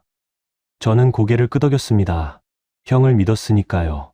그리고 실제로 형은 아파트를 팔고 제 몫을 입금해줬어요. 정확히 반씩 나눴습니다. 그때 저는 생각했죠. 형은 역시 똑바른 사람이라고, 사업가답게 공정하다고요. 하지만 저는 몰랐습니다. 그때 이미 형의 사업이 무너지기 시작했다는 걸. 형이 은행 대출에 쪼들리고 있었다는 걸. 형이 밤마다 술을 마시며 절망하고 있었다는 거요. 형은 제게 아무 말도 하지 않았습니다. 자존심이 허락하지 않았겠죠. 형은 늘 성공한 사람이었으니까요. 동생에게 약한 모습을 보일 수 없었을 겁니다. 그리고 그 침묵이, 그 자존심이 결국 우리 둘을 지옥으로 끌고 갔습니다. 저는 그때 아무것도 몰랐어요. 그저 평소처럼 출근하고, 일하고, 퇴근했습니다. 주말에는 아내와 마트에 가서 장을 보고 저녁에는 텔레비전을 봤죠. 평범한 삶이었습니다. 그리고 그 평범한 삶이 곧 산산조각 날 거라는 걸 저는 전혀 예상하지 못했습니다. 그날 로또를 산 건 정말 우연이었어요. 아내가 편의점에 심부름을 보냈고 계산대 앞에서 로또 용지가 눈에 들어왔습니다. 그냥 한 장 샀어요. 특별한 기대도 없이 그저 재미 삼아서요. 일주일 후 제 인생이 바뀌었습니다. 아니, 바뀔 뻔했습니다. 로또 당첨 번호를 확인한 건 토요일 저녁이었습니다. 아내가 저녁 설거지를 하는 동안 저는 소파에 앉아 휴대폰으로 번호를 확인했어요. 사실 기대는 안 했습니다. 지난 몇 년간 가끔 사곤 했지만 5개 맞은 적도 없었거든요. 화면을 보는 순간 심장이 멈춘 것 같았습니다. 번호가 하나씩 맞아떨어졌어요. 첫 번째, 두 번째, 세 번째. 손이 떨렸습니다. 네 번째, 다섯 번째, 여섯 번째. 보너스 번호까지 일치했죠. 당신, 이것 좀 봐요. 제 목소리가 떨렸습니다. 아내가 황급히 다가왔어요. 왜 그래요? 무슨 일이에요? 저는 휴대폰을 내밀었습니다. 아내가 화면을 보더니 손으로 입을 막았어요. 이게 맞아요? 맞는 것 같아요. 여러 번 확인했어요. 우리 부부는 한동안 말없이 서로를 쳐다봤습니다. 믿기지 않았어요. 50년 넘게 살면서 이런 행운은 처음이었으니까요. 얼마나 되는 거예요? 아내가 떨리는 목소리로 물었습니다. 1등 당첨금이 이번 주는 20억이라고 하던데요. 20억. 그 숫자가 실감나지 않았습니다. 제 평생 월급을 다 모아도 만들 수 없는 돈이었죠. 아내는 그 자리에 주저앉았어요. 여보, 꿈 아니죠? 꿈이 아니에요. 진짜예요. 그날 밤 우리는 잠을 이루지 못했습니다. 흥분과 불안이 뒤섞였어요. 행복한데 두렵기도 했죠. 이렇게 큰 돈이 갑자기 생기면 어떻게 해야 하는지 몰랐으니까요. 월요일 아침, 저는 로또 판매점에 가서 당첨을 확인받았습니다. 직원이 기계에 용지를 넣더니 눈이 커졌어요. 축하드립니다. 1등 당첨이십니다. 정말이었습니다. 꿈이 아니었어요. 은행에서 당첨금을 받는 과정은 복잡했습니다. 신분증 확인하고, 서류 작성하고, 세금 떼고, 실제로 제 통장에 들어온 돈은 14억 정도였어요. 세금이 생각보다 많더군요. 하지만 그래도 14억이었습니다. 제게는 천문학적인 금액이었죠. 은행에서 나오는 길에 아내가 말했습니다. 여보, 아무한테도 말하지 말아요. 절대로요. 알아요. 나도 그럴 생각이에요. 돈이 생기면 사람이 변한다는 말을 저도 들어봤습니다. 주변 사람들이 달라붙는다는 것도 알았어요. 그래서 조용히 지내려고 했죠. 하지만 딱 한 사람에게는 말하고 싶었습니다. 형이었어요. 저는 평생 형의 그늘에서 살았습니다. 형이 자랑스러울 때마다 저는 초라했죠. 형이 성공할 때마다 저는 뒤처진 사람처럼 느껴졌어요. 그런데 이제 저에게도 뭔가가 생긴 겁니다. 형만큼은 아니어도 형에게 떳떳할 수 있는 뭔가가요. 형한테는 말해야 되지 않을까요? 제가 조심스럽게 말했을 때 아내는 고개를 저었습니다. 왜요? 형님한테도 말하지 마세요. 괜한 시끄러움만 생겨요. 그래도 형인데, 가족인데요. 가족이라고 다 좋은 건 아니에요. 특히 돈 문제는요. 아내의 말이 맞았습니다. 하지만 저는 고집을 부렸어요. 형은 달라요. 형은 이미 성공한 사람이잖아요. 돈도 많고요. 형이라면 저를 진심으로 축하해 줄 거예요. 아내는 더 이상 말리지 않았습니다. 대신 한숨을 쉬었죠. 당신 하고 싶은 대로 하세요. 근데 후회하지는 마세요. 지금 생각하면 그때 아내 말을 들었어야 했습니다. 형에게 말하지 말았어야 했어요. 하지만 그때 저는 들뜬 상태였습니다. 평생 처음 느껴보는 우월감 같은 게 있었어요. 형에게 자랑하고 싶었던 겁니다. 나도 이제 뭔가 된 사람이라고, 형만 잘난 게 아니라고요. 어리석었습니다. 그날 저녁 저는 형에게 전화를 걸었어요. 형, 나 민수야. 시간 있어? 무슨 일이야? 할 얘기가 있어서. 내일 저녁에 만날 수 있어? 형이 잠시 머뭇거리더니 대답했습니다. 그래, 어디서 볼까? 우리는 형네 집 근처 조용한 술집에서 만나기로 했습니다. 전화를 끊고 나니 가슴이 두근거렸어요. 기대와 흥분이 뒤섞였죠. 다음 날 저녁 저는 약속 장소에 일찍 도착했습니다. 형은 10분쯤 늦게 왔어요. 형의 얼굴은 피곤해 보였습니다. 미안, 좀 늦었지? 아니야. 형, 앉아. 우리는 소주를 시켰습니다. 첫 잔을 마시고 나서 저는 조심스럽게 말을 꺼냈어요. 형, 사실은 말이야. 응, 무슨 일인데? 나 로또 당첨됐어. 1등. 형의 손이 멈췄습니다. 잔을 들다 말고 저를 쳐다봤어요. 눈이 커졌죠. 뭐라고? 1등? 응. 이번 주에 당첨됐어. 세금 떼고 14억 받았어. 형은 한동안 말이 없었습니다. 그러더니 갑자기 웃음을 터뜨렸어요. 야, 진짜야? 정말로? 진짜야. 거짓말 아니야. 형이 제 어깨를 쳤습니다. 이 자식, 대단한데? 축하한다. 형은 기뻐하는 것처럼 보였어요. 목소리도 밝았고 표정도 환했습니다. 하지만 뭔가 이상했어요. 형의 눈이 웃지 않았습니다. 입은 웃고 있었지만 눈은 다른 곳을 보고 있었어요. 마치 뭔가를 계산하는 것처럼요. 형, 괜찮아? 왜? 아니, 그냥. 안색이 안 좋아 보여서. 형이 손을 내줬습니다. 아니야, 괜찮아. 그냥 요즘 일이 좀 많아서 피곤해. 그나저나 너 정말 대단하다. 14억이면 엄청난 돈인데. 나도 아직 실감이 안 나. 형이 소주잔을 비웠습니다. 그리고 다시 채워서 단숨에 들이켰어요. 평소보다 빨리 마시는 것 같았습니다. 민수야, 그 돈으로 뭐 할 거야? 아직 생각 안 해봤어. 일단 저축해두려고.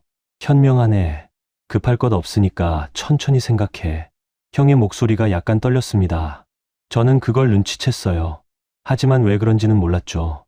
그날 밤 우리는 늦게까지 술을 마셨습니다. 형은 계속 축하한다고 말했어요. 웃으면서 제 등을 두드렸습니다. 하지만 저는 알아차렸어야 했습니다. 형의 웃음 뒤에 숨은 절망을, 형의 축하 속에 담긴 질투와 분노를, 그리고 무엇보다 형이 저를 보는 눈빛이 변했다는 거요. 형에게 말하지 말았어야 했습니다. 그게 제 인생 최대의 실수였어요. 형과 헤어지고 집에 돌아왔을 때 아내가 물었습니다. 형님 만나고 왔어요? 응. 어땠어요? 기뻐하시던가요? 저는 잠시 망설였습니다. 뭐라고 대답해야 할지 몰랐어요. 기뻐하시긴 했는데 뭔가 좀 이상했어. 이상하다니요? 잘 모르겠어. 그냥 기분이 그래. 아내는 더 묻지 않았습니다. 하지만 걱정스러운 표정을 지었죠. 그날 밤 저는 잠을 설쳤습니다. 형의 얼굴이 자꾸 떠올랐어요. 웃고 있던 입과 웃지 않던 눈이요. 며칠 후 형에게서 전화가 왔습니다. 민수야, 나야. 응. 형, 무슨 일이야? 아니, 그냥. 요즘 어때? 그냥 평소처럼. 형이 한숨을 쉬었습니다. 전화기 너머로도 느껴질 만큼 깊은 한숨이었어요. 민수야, 형이 솔직히 말할게. 응, 말해봐. 나 요즘 좀 힘들어. 제 가슴이 철렁했습니다. 형이 힘들다고 말하는 건 처음 들어봤거든요. 왜? 무슨 일 있어? 사업이 안 풀려. 작년부터 계속 적자야. 은행 대출도 많이 받았는데 이자 갚기도 빠듯해. 형의 목소리가 떨렸습니다. 저는 충격을 받았어요.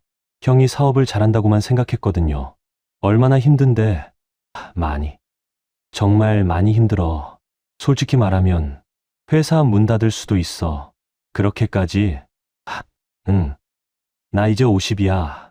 이 나이에 망하면 다시 시작할 수도 없어. 애들 대학 등록금도 걱정이고. 형이 울먹이는 것 같았습니다.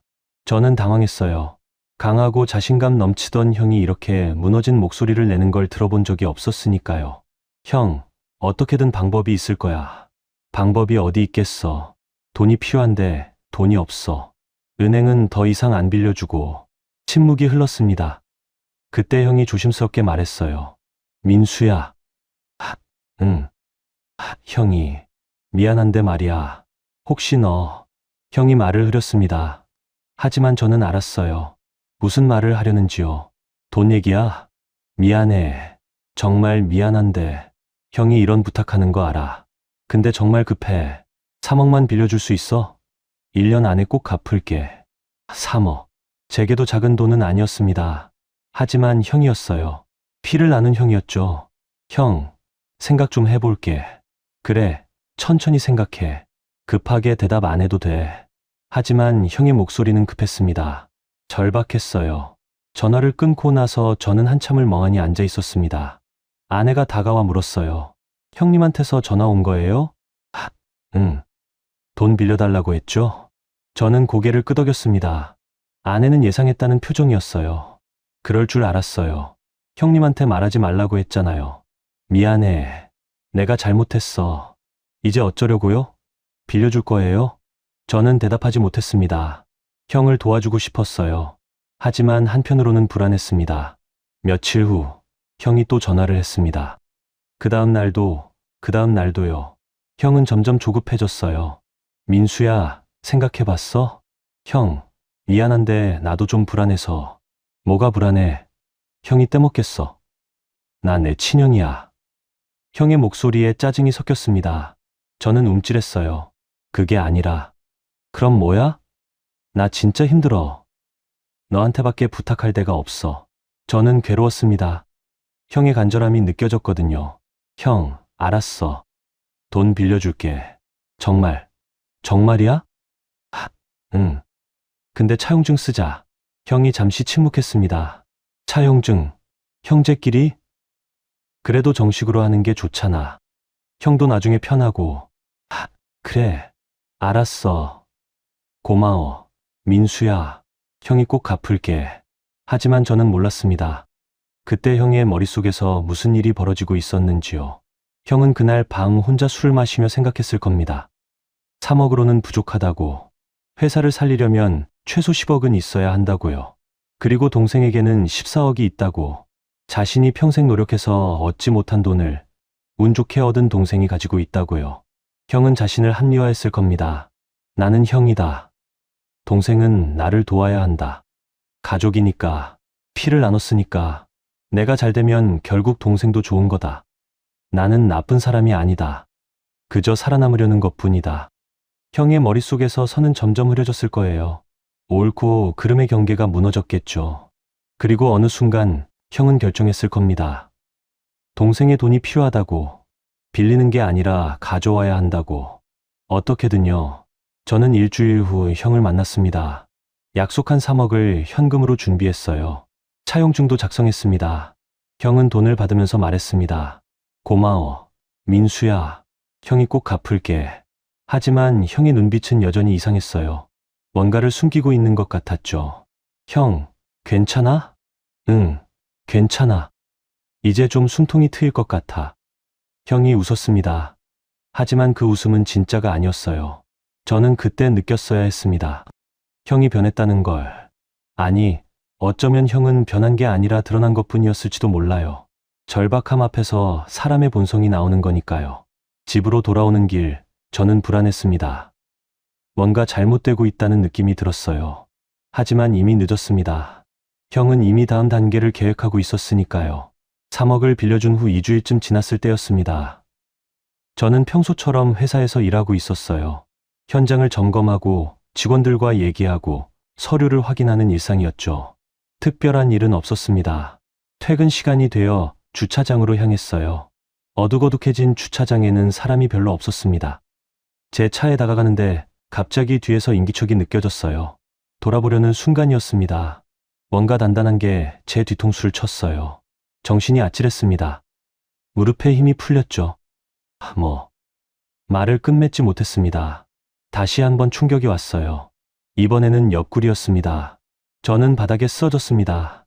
시야가 흐려졌어요. 누군가의 목소리가 들렸습니다. 조용히 해. 소리 지르면 죽는다. 거친 목소리였습니다. 한 명이 아니었어요. 두세 명 정도 되는 것 같았죠. 누군가 제 입에 천 같은 걸 틀어막았습니다. 손목이 뒤로 묶였어요. 저는 저항하려 했지만 힘이 들어가지 않았습니다. 가만히 있어. 안 다치게 해줄 테니까. 그들은 저를 들어 올렸습니다. 어디론가 끌고 갔어요. 차 트렁크 같았습니다. 좁고 어두운 공간에 던져졌죠. 트렁크가 닫히면서 완전한 어둠이 찾아왔습니다. 차가 움직이기 시작했어요. 얼마나 달렸는지 모르겠습니다. 시간 감각이 사라졌죠. 몸이 이리저리 흔들렸습니다. 숨쉬기가 힘들었어요. 공포가 밀려왔습니다. 왜 나를 납치한 거지? 돈 때문인가? 로또 당첨 사실이 알려진 건가? 아니면 원한을 품은 사람이 있나? 머릿속이 복잡했습니다. 아내가 걱정됐어요. 제가 집에 안 들어가면 얼마나 불안해할까요? 차가 멈췄습니다. 트렁크가 열렸어요. 차가운 공기가 얼굴에 닿았습니다. 누군가 저를 끌어냈죠. 걸어. 저를 밀었습니다. 비틀거리며 걸었어요. 계단을 내려가는 것 같았습니다. 지하인가 싶었죠. 문이 열리는 소리가 났습니다. 저를 의자에 앉혔어요. 밧줄로 묶었습니다. 꼼짝할 수 없었죠. 가만히 있어. 곧 사람 온다. 그들이 나갔습니다. 문이 닫혔어요. 저는 혼자 남았습니다. 입을 막은 천 때문에 말도 못했습니다. 눈을 가린 건 없었지만 주변이 너무 어두워서 아무것도 보이지 않았어요. 얼마나 지났을까요? 10분쯤, 아니면 30분. 문이 열렸습니다. 발소리가 들렸어요. 한 사람이 들어오는 소리였습니다. 천천히 조심스럽게요. 불이 켜졌습니다. 눈이 부셨어요. 저는 눈을 가늘게 뜨고 앞을 봤습니다. 그리고 얼어붙었습니다. 형이었어요. 정민호, 제 친형이 거기 서 있었습니다. 믿을 수가 없었어요. 꿈인가 싶었죠. 아니면 제가 잘못 본 건가 싶었습니다. 하지만 아니었어요. 분명히 형이었습니다. 형은 저를 내려다봤습니다. 표정이 없었어요. 차갑게 식은 얼굴이었죠. 민수야. 형의 목소리가 들렸습니다. 평소와 똑같은 목소리였어요. 하지만 전혀 달랐습니다. 감정이 없었죠. 저는 소리를 내려고 했습니다. 하지만 입이 막혀 있어서 웅얼거리는 소리만 났어요. 형이 다가왔습니다. 제 입에 천을 풀어줬어요. 형이야. 제 목소리가 떨렸습니다.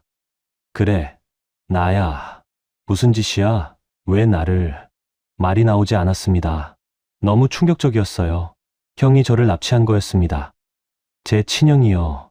형은 제 맞은편에 의자를 끌어다 앉았습니다. 저와 눈을 마주쳤어요. 미안하다. 뭐가 미안해? 대체 왜 이러는 거야? 형이 한숨을 쉬었습니다. 선택의 여지가 없었어. 무슨 소리야? 형, 정신 차려.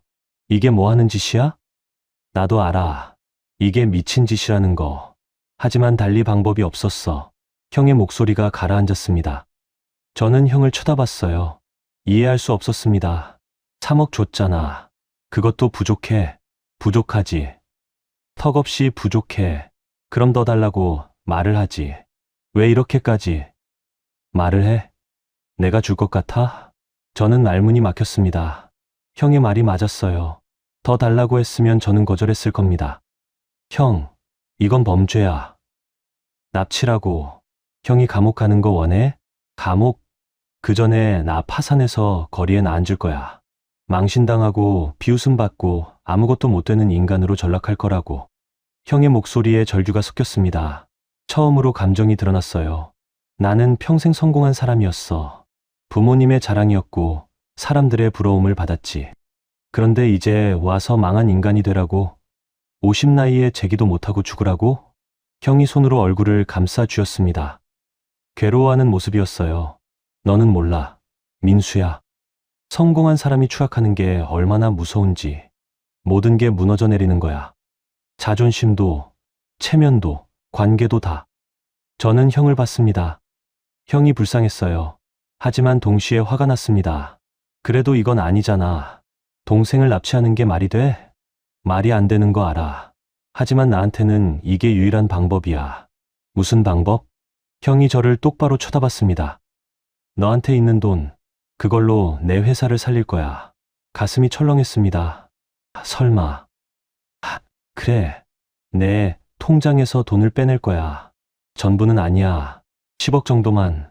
나머지는 내가 가져. 미쳤어. 그게 되는 줄 알아?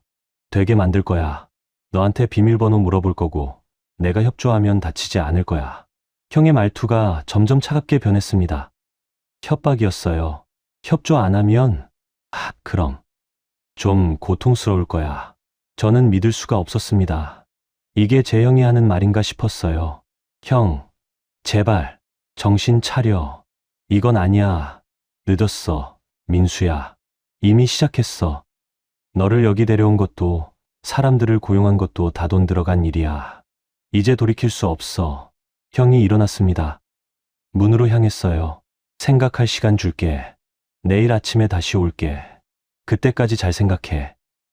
형, 저는 소리쳤습니다. 하지만 형은 돌아보지 않았어요. 문을 열고 나갔습니다. 불이 꺼졌습니다. 다시 어둠이 찾아왔어요. 저는 혼자 남았습니다. 의자에 묶인 채로요. 공포가 밀려왔습니다. 형에 대한 배신감과 앞으로 무슨 일이 벌어질지 모른다는 두려움이 뒤섞였어요. 가족이라는 이름이 이렇게 무너질 수 있다는 게 믿기지 않았습니다. 형은 제 형이 아니었어요. 적어도 그 순간만큼은요. 저는 어둠 속에서 울었습니다. 소리 없이 조용히요. 밤새 잠을 자지 못했습니다. 의자에 묶인 채로 앉아 있으니 온몸이 아팠어요. 팔과 다리가 저리고 허리가 끊어질 것 같았죠. 화장실도 가고 싶었지만 갈 수 없었습니다. 하지만 육체적 고통보다 정신적 고통이 더 컸어요. 형이 저를 납치했다는 사실, 그게 현실이라는 게 믿기지 않았습니다. 계속 꾸미기를 바랐어요. 눈을 뜨면 집 침대에 누워있기를 바랐죠. 하지만 아니었습니다. 이건 현실이었어요. 아내가 걱정될 거였습니다. 제가 퇴근하지 않으면 전화했을 거예요. 전화를 안 받으면 경찰에 신고했을지도 모르죠. 하지만 경찰이 저를 찾을 수 있을까요? 여기가 어딘지도 모르는데요. 동이 트기 시작했습니다. 창문으로 희미한 빛이 들어왔어요. 지하가 아니었나 봅니다.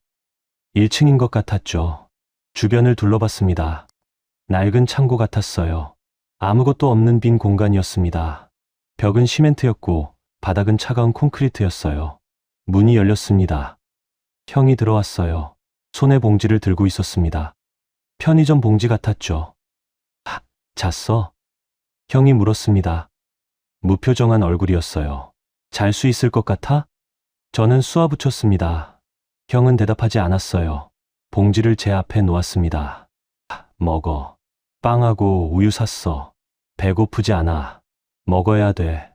체력 떨어지면 곤란해. 형이 빵을 꺼내 제 입에 갖다 댔습니다.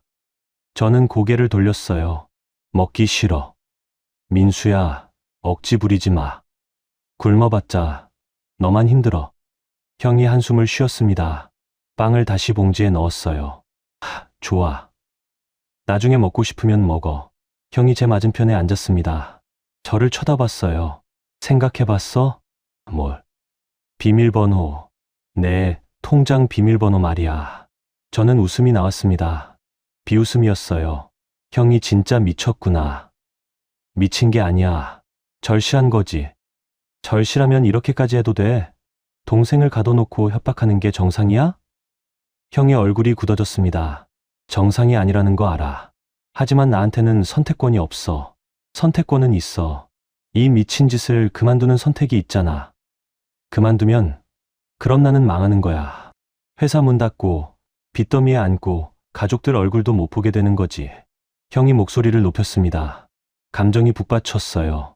너는 몰라. 성공했던 사람이 바닥으로 떨어지는 게 얼마나 끔찍한지. 사람들이 손가락질하고 비웃고 외면하는 거 말이야.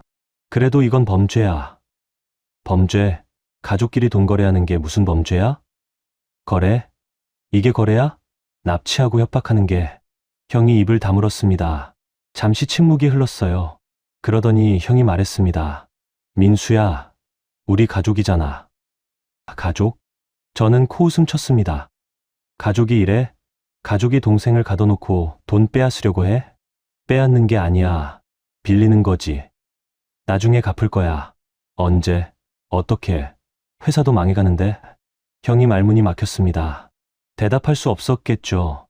민수야. 형이 다시 말을 시작했어요. 목소리가 부드러워졌습니다. 설득하려는 투였어요. 우리 형제야. 피를 나눈 사이잖아. 형이 잘 되면 너도 좋은 거 아니야? 무슨 소리야. 내 회사가 살아나면 나중에 너도 도와줄 수 있어. 일자리도 줄 수 있고 필요하면 돈도 더 줄 수 있지. 우리 서로 도우며 사는 거야. 저는 어이가 없었습니다. 형, 지금 진심으로 하는 소리야? 나 납치해놓고? 그건 어쩔 수 없었어. 내가 자발적으로 안 줄 것 같아서. 당연히 안 주지. 10억이나 되는 돈을 누가 그냥 줘? 그냥 주는 게 아니야. 가족 돕는 거지. 형의 논리는 비틀어져 있었습니다. 자기 합리화였어요. 자신이 하는 짓을 정당화하려는 거였죠. 형, 이건 잘못됐어. 형도 알잖아. 잘못된 거 알아. 형이 고개를 숙였습니다. 하지만 나는 이미 너무 많은 걸 잃었어. 사업도, 돈도, 체면도. 이제 남은 건 가족뿐이야. 그런데 그 가족마저 날 외면하면 나는 정말 아무것도 없는 거야. 형의 목소리가 떨렸습니다.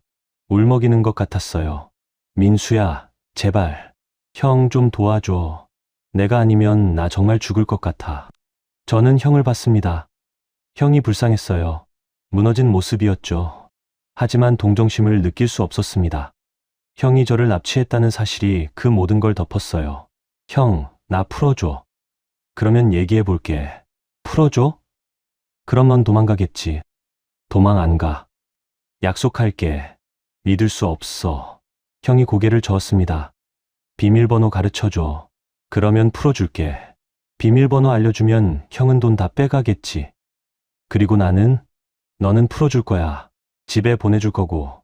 그리고 입 다물라고 하겠지. 경찰에 신고하지 말라고? 형이 대답하지 않았습니다. 제 말이 맞다는 뜻이었어요.